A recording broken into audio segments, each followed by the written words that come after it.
alright students, in previous lecture we discussed about economic problem and some basic concepts of micro and macroeconomics. In today's lecture we will discuss positive and normative economics. This is the one of the important topic of this chapter. What is positive economics? I have told you earlier, economics is a subject that deals with economic problems. Money related problem की study करती है. Further इसकी two branches है. Positive economics एक branch है, normative economics एक branch है. Positive economics की वो ब्रांच है, इट इज दैट साइंस जो कि हमें रियलिस्टिक सिचुएशन से अवगत करवाती है. मतलब हमें बताती है कि हमारी इकोनॉमी की रियलिस्टिक सिचुएशन क्या है. For example, we are saying that more than 20% people are unemployed today.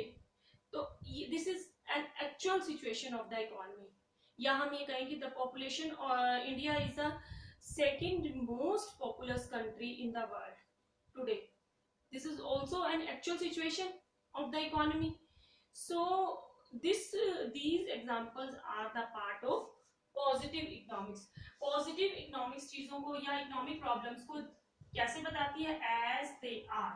As they are means जैसे कि जैसे वो हैं उस अकॉर्डिंग बताती है. As they are. It helps us to know the causes. वो बताती है कि अनएम्प्लॉयमेंट या पॉपुलेशन के कारण क्या है और इनका फ्यूचर पर में क्या इफेक्ट हो सकता है अगर पॉपुलेशन इसी तरह से बढ़ती गई. cause and effect relationship in a particular activity of a particular activity. Clear? After that, so we can say it here. You can take example, population of India is more than 130 crore. Clear? This is the example of positive economics. और इसीलिए positive economics को realistic economics भी कहा जाता है because it deals with real things. आगे है normative economics. Normative economics positive हमें बता रही है कि जो इकोनॉमी की सिचुएशन में है, और नॉर्मेटिव हमें बताएगी कि हमें क्या करना चाहिए, what we must have to do, what we ought to do to solve the problem of unemployment. हमें जो है सजेशंस देगी. Value judgement. ठीक है. तो it studies things as they ought to be. ये कैसी होनी चाहिए. ठीक है. चीजें कैसी होनी चाहिए. It gives us such opinions और value judgement to solve the particular problem. किसी पर्टिकुलर प्रॉब्लम को सॉल्व करने के लिए ये वैल्यू जजमेंट देती है. फॉर एग्जाम्पल, हमने ऊपर बात की population of India is more than 130 crore. तो यहाँ इसका एग्जाम्पल क्या होगा? Population of India must be reduced. We must do we must use some techniques to control the problem of increasing population. This is your value judgment against this problem. Clear? So this ये एक idealistic चीजों के बारे में बताती है, ideals बताती है कि इकोनॉमी को अपने ये आइडियल सेट करने चाहिए. So it is called idealistic economics. Clear? Yes, our next topic is difference between positive and normative economics. Positive और नॉर्मेटिव इकोनॉमिक्स के बीच क्या डिफरेंस है? आप एक पॉइंट जो आपने डेफिनेशन पीछे हमने की, वो डेफिनेशन आप इसमें देख सकते हो. द नेक्स्ट पॉइंट इज, मैं आपको पहले से ही बता चुकी हूँ, पॉजिटिव इकोनॉमिक्स वो होती है जो रियलिस्टिक चीज़ों से हमें नॉलेज देती है कि इकोनॉमी की रियलिस्टिक प्रॉब्लम्स क्या है, और ये जो बेस्ड ऑन ओपिनियंस हमें सलाह देती है कि हम उस प्रॉब्लम को कैसे सॉर्ट आउट कर सकते हैं. So these statements are based on facts. Facts पर बेस्ड है, so it is called realistic economics. इसे रियलिस्टिक इकोनॉमिक्स कहा जाता है. नॉर्मेटिव क्या है? It is based on opinions और set ideals to solve the problem, ये ओपिनियंस पर बेस्ड है और कुछ आइडियल्स इसमें सेट किए जाते हैं कि हम प्रॉब्लम को हम कैसे सॉल्व कर सकते हैं, कर सकते नहीं, हमें कैसे सॉल्व करनी चाहिए.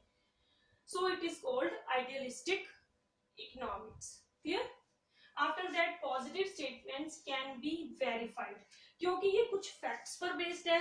फैक्ट्स मीन्स जैसे हम पॉपुलेशन सेंसस का डाटा हम लोग सेंसस रिकॉर्ड से लेंगे तो हम उसको वेरीफाई कर सकते हैं कि हमने सही डाटा लिया या गलत लिया. हम किसी बुक में से पर कैपिटा इनकम का डाटा उठाते हैं तो हम लोग इसको भी वेरीफाई कर सकते हैं. So because it is based on facts. But हमें अनएम्प्लॉयमेंट को रिड्यूस करना चाहिए. This is not based on facts, so it can not be verified. Positive statements can be verified because it is based on facts, and negative statements cannot be verified. Clear? Because it is based on opinions. Thirdly क्या है? It deals with economic problems related to present, past and future.